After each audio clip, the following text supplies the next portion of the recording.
Now it is my great honor to welcome today's speaker, U.S. Poet Laureate and Pulitzer Prize winner, Tracy K. Smith.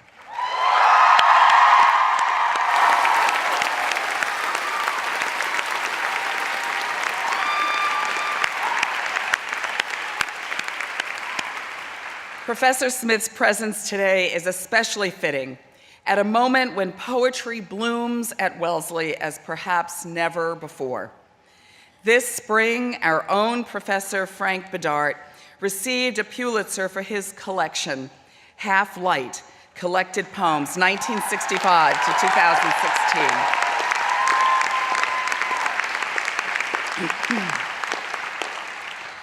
Right around this same time, Wellesley's slam poetry team reached the finals of the International College Union Poetry Slam Invitational.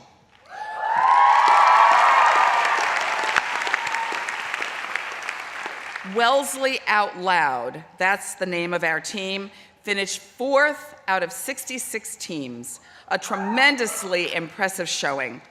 This was only the second time that a team from a women's college reached the competition's final round.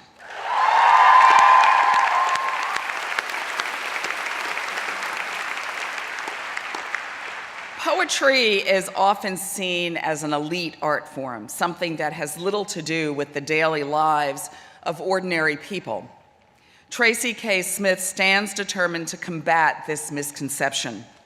She has spoken eloquently about using poetry to bring people together. Poetry, she once said, gives us practice caring about others and accepting that their perspectives can be as valid and vital as our own. Since being named U.S. Poet Laureate last year, the nation's 22nd, she has traveled the country from New Mexico to South Carolina to Kentucky, an emissary for what she has called the good news of poetry.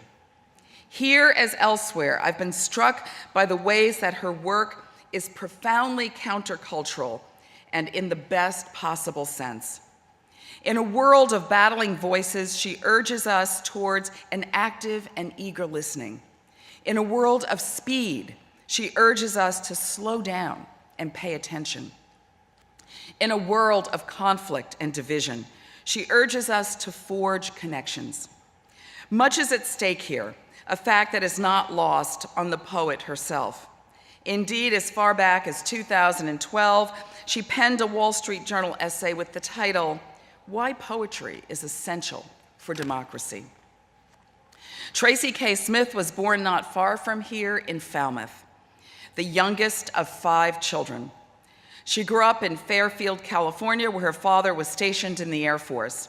Following his retirement from the military, he went on to work on the Hubble Space Telescope as an optical engineer with NASA, an extraterrestrial perspective she would later draw on in her writing. The poetry seed took root early. As a child, Professor Smith was captivated by Emily Dickinson's "I'm Nobody, Who Are You?" But it was as an undergraduate at Harvard that she truly discovered poetry as, in her words, a living force. During this time, she interned with the legendary Dark Room Collective, a Boston-based community of African-American writers founded in 1998. After receiving her bachelor's in English and American Literature and Afro-American Studies, she went on to earn an MFA in creative writing at Columbia University. Since then, Professor Smith has published 4 collections of poetry, including the Pulitzer Prize-winning Life on Mars, and most recently, Wade in the Water, which draws on letters and statements of both slave owners and African Americans who served as soldiers in the Civil War. When I spoke to Frank Bedart about it, he marveled at its transmutation of history into art. He said, "You believe the poems because you believe the voices." Along with 2 other collections, Duende and The Body's Question, she's also the author of a memoir, Ordinary Light, nominated for the National Book Award in 2015. Currently, the Roger S. Berlin Class of '52, professor of the Humanities at Princeton, Tracy K. Smith has directed Princeton's creative writing program for the past 3 years. In this capacity, she's seen firsthand how all students stand to benefit from the study of poetry, future scientists, lawyers, and bankers, no less than aspiring writers. At the heart of Tracy K. Smith's artistry is a deep appreciation for the forces that unite the seemingly far-flung. Another great Wellesley poet, Dan Chasen, highlighted this in a New Yorker piece praising life on Mars, and here's how he described it. Smith's book of elegies for her father, an optical engineer on the Hubble telescope, unites race, space, David Bowie, motherhood, the 70s, and vintage sci-fi, among many other things. In this vast, almost dizzying range that allows Professor Smith to so powerfully bridge diverse ideas and worlds, it is one of the many reasons this year's graduates were so excited when she accepted their invitation. I think in particular of a conversation I had with one student, an astronomy major, who was so thrilled. And she was thrilled because she said to me how Smith's poems brought her science to life in entirely new ways. So Professor Smith, on behalf of all of us, welcome.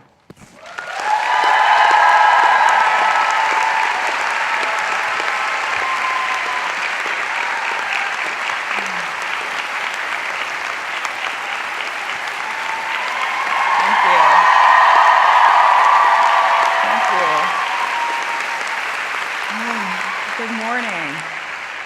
Thank you.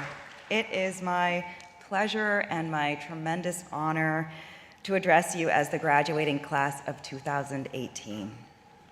You belong to a remarkable generation. In my work as an educator and my life as a citizen, I've been heartened and edified by the ways members of your generation have chosen to see and to act in the world. I'm inspired by the strides you've taken toward fostering a more welcoming and compassionate space for people across lines of gender identity and sexual orientation, by your willingness to engage in difficult yet necessary conversations about racial bias and understanding, by your studious determination to mitigate the oversights and failures of those whose delight at what they can produce, control, and sell has wrought havoc upon the environment, by your willingness to advocate on behalf of those whose safety and security is threatened for any number of reasons.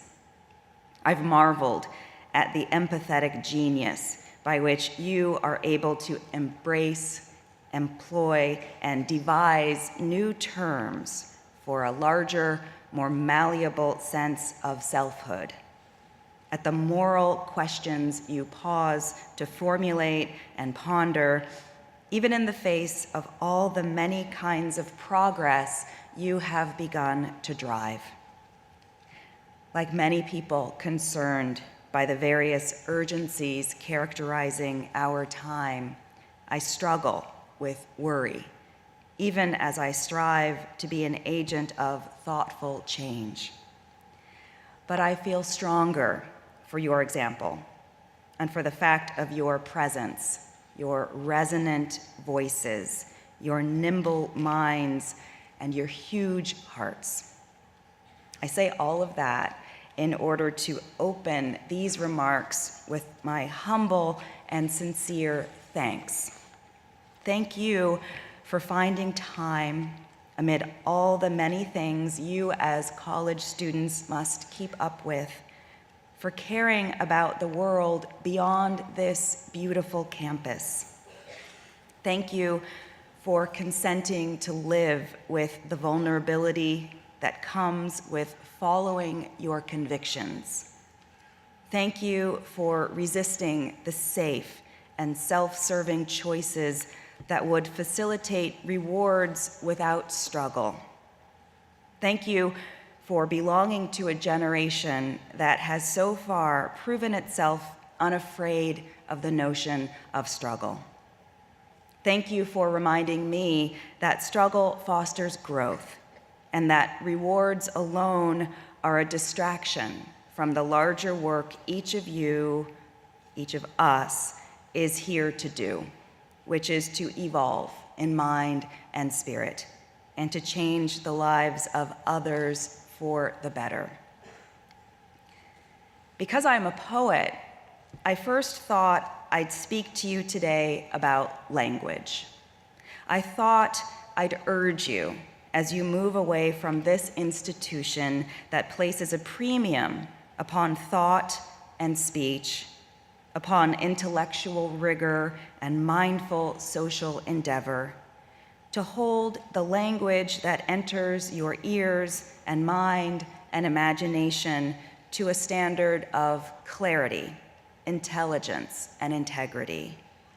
I imagined I'd urge you, as I urge myself, not to allow the market for products and services, apps and devices to delimit your terms of need, discernment, wonder, and worth. Not to let rating, liking, following, and sharing supersede your ability to envision, discern, imagine, empathize, interrogate, and resist. I think that's an important message, but it's not as important as the underlying capacity that I believe animates all of the many strides your generation is already making, all of the manners of change and growth you're already fighting to foster. So, instead of language, what I want to talk about today is love. I used to think of love as a visceral experience, something that envelops you because of the way another person makes you feel. In love, I found courage, a willingness to race forward into new places, new experiences, new risks. The world became large for me when romantic love became real, perhaps because I myself felt full with new capacities for thought and need and feeling. I wasn't alone. The annals of popular music, archives of cinema, and a great parcel of the canon of enduring literature concern themselves with love between two people. But now, because I am a parent perhaps, I'm striving for the courage and the skill to embody another manner of love. I find myself asking what might happen if, without asking anything of you in return, I were to choose to see you, whoever you are, as another version of myself, one worthy of my acknowledgement, my concern, my devotion.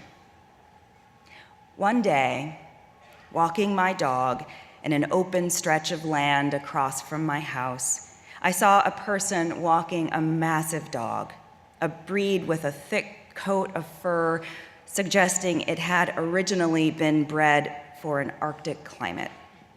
Actually, my dog saw them first, and she went nuts, barking, spinning on her lead, exercising her utter disregard for anything other than instinct. I pulled her along, trying to remain calm, but feeling the shame that always arises in me at such times as a dog owner who lacks control of her dog, which is to say, as an imposter and a bad citizen. Ignoring me, my dog somehow managed to shake her head and free herself of the leash. I'm not sure how it happened because her collar remained clasped, but one moment the lead was taut and the next I was holding a leash in my hand that was intact but unattached. My dog ran up to accost the other dog and its owner. I could see her circling around them, growling, barking, challenging their very right to exist in space and time. When I caught up, I was deeply ashamed. The other dog's good behavior cast my own Coco's in a still worse light. And it pained me to look at the other human, because I knew that doing so might embolden him to scold or berate me. I fastened the leash back onto Coco's collar and glanced up timidly to apologize. And the other dog owner, a youngish man with glasses, looked me in the eye and, smiling, radiating what felt to me at the time as sheer grace, said simply, "It's okay." It's a slight story on the surface, but underneath there's the proverbial ocean. In the week prior, my husband and I had been pressured to withdraw our young sons from a private nursery school because of their classroom behavior. Behavior that would later, but not yet, not at the time of the walk I'm remembering, align us with the many other children and their families living with autism. I felt hurt because the situation had been handled by the nursery school with what seemed a brusque disregard for their worth. They had been observed for 2 short days and rejected as problematic, unteachable. I struggled to understand how much of the preschool director's dismissal of their potential had to do with race. Perhaps none. But the pain I felt had activated the reserve of pain that had amassed over the course of my life from having been sometimes preemptively judged as threatening or unworthy of bother because of my race.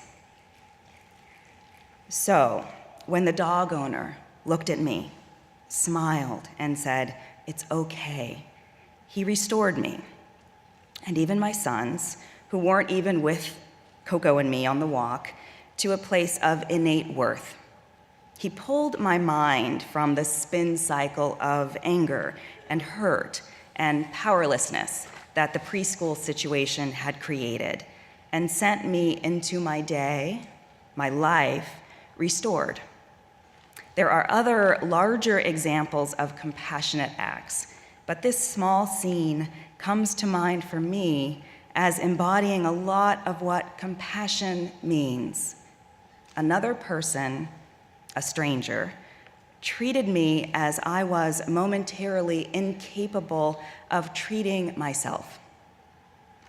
I find myself thinking a lot these days about whether love is a principle compatible with our current version of civic selfhood or nationhood. We tend to avoid that word when we talk about politics, about demographics and policy, employing in its place a term like tolerance. But tolerance is meager.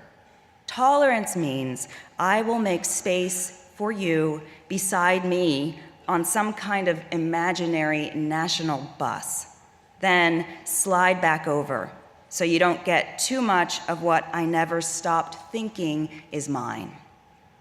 Tolerance is the bare minimum I can muster without getting disgusted and stomping away. Tolerance is a barely disguised foul look on my face as I glance across some line from me and us to you and them. Tolerance requires no cognitive shift. Tolerance forgives my prejudices, my innate sense of bias and authority. At best, tolerance supports the idea that your needs must be as important to you as mine are to me. But love is a radical shift.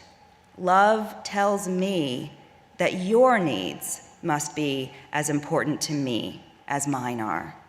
that I can only truly honor and protect myself by honoring and protecting you. As with romantic love, that benchmark in many of our lives, compassionate civic regard, love, assures me that giving you what you need is a way of ministering to myself, to the us that you and I together make. It's a beautiful idea, I think, but it's not simple, not sweetly pat. For in order to embrace love, I must move past fear, past a fixation on my own claim to power or authority. In order to embrace love, I must let go of the social or emotional avarice that says loving you will deplete me. I think the challenge incumbent upon your generation, upon all of us really, but because of your age, perhaps you stand the best chance of meeting it. The great challenge within or beneath the challenges of climate change, school safety, supporting and defending one another's mental health, the challenge of a fair and humane immigration policy, and of a host of competing urgencies, is the challenge of loving in such a way that your sense of security, gratitude, honor, belief, joy, and worth affirms and amplifies those things in others. The greatest challenge incumbent upon you is learning to love others in ways they may be incapable of loving themselves, and of trusting them, giving them the reason, the wish to love you in kind. But I think it's possible to meet this challenge. After all, love is world creating. Who hasn't changed for love? Who hasn't dreamt of being changed, transformed by it? I like the ways that God's love works in the sources of inspiration and instruction that have sustained African American life in this country for centuries. Historically, it's been an anchor, a beacon, a promise, a belief. But God's love isn't an easy balm. When God appears in the Old Testament, he is often a source of upheaval, of troubling. He urges a plumbing of the depths, a mining of great spiritual dredge, a stirring up of the smooth surface, an animating of what might appear to be calm. I think this makes sense. Renewal often arises only after a purposeful troubling, as in the African American spiritual wade in the water, which urges faith in the phrase, wade in the water, and then promises redemptive upheaval with what follows. God's gonna trouble the water. Because I'm a poet, and because I believe poets are best when they are speaking through their poems, I'd like to close with a poem. But first, I'll preface it with another anecdote. Some time ago, while traveling in rural Georgia and South Carolina for research, I found myself visiting many sites that testify to the barbaric reality of slavery as one of this country's founding institutions. I stayed in a former plantation that still sits on thousands of acres of beautiful, unredisturbed land. I visited the unmarked site of many a long ago slave auction. I toured on a small boat the former rice-growing marshland which enslaved blacks had been made to engineer and labor in order to sustain the wealth of slaveholders. I also visited 2 or 3 small praise houses where blacks met for worship and fellowship in the days of slavery, and where their descendants continue to meet for the same reasons today. On the last night of this trip, I attended a ring shout where the deep faith and abiding courage of the enslaved was honored in song and dance. Needless to say, my heart was heavy with sorrow and disturbance, but also full of gratitude for the long and ongoing contribution African Americans have made to the principles of freedom and justice in this country. It was a complicated set of feelings, a weighty inner weather that was bolstered by a woman who chose to see me and to invoke the vocabulary of love. Wade in the water for the Geechee Gullah ring shouters. One of the women greeted me. "I love you," she said. She didn't know me, but I believed her, and a terrible new ache rolled over in my chest, like in a room where the drapes have been swept back. "I love you. I love you," as she continued down the hall, past other strangers, each feeling pierced suddenly by pillars of heavy light. "I love you" throughout the performance, in every hand clap, every stomp. "I love you" in the rusted iron chains someone was made to drag, until love let them be unclasped and left empty in the center of the ring. "I love you" in the water where they pretended to wade, singing that old blood-deep song that dragged us to those banks and cast us in. "I love you," the angles of it scraping at each throat, shouldering past the swirling dust motes in those beams of light that whatever we now knew we could let ourselves feel, knew to climb. Oh, woods. Oh, dogs. Oh, tree. Oh, gun. Oh, girl, run. Oh, miraculous, many gone. Oh, Lord. Oh, Lord. Oh, Lord. Is this love the trouble you promised? In closing, I want to congratulate you on what you have diligently and lovingly accomplished. And I want to challenge you to take the feeling of love out of the realm of the private or intimate and allow it to drive the ways that you see and respond to strangers across all kinds of divides. I want to challenge you to trouble the notion that love is reserved for an elect few, and that a scrap of tolerance is what we will occasionally toss to the rest. Among all the many things you will go on to teach one another and the world, I want you to teach the world you are right now inheriting to love itself in a way it does not yet believe that it can. Thank you.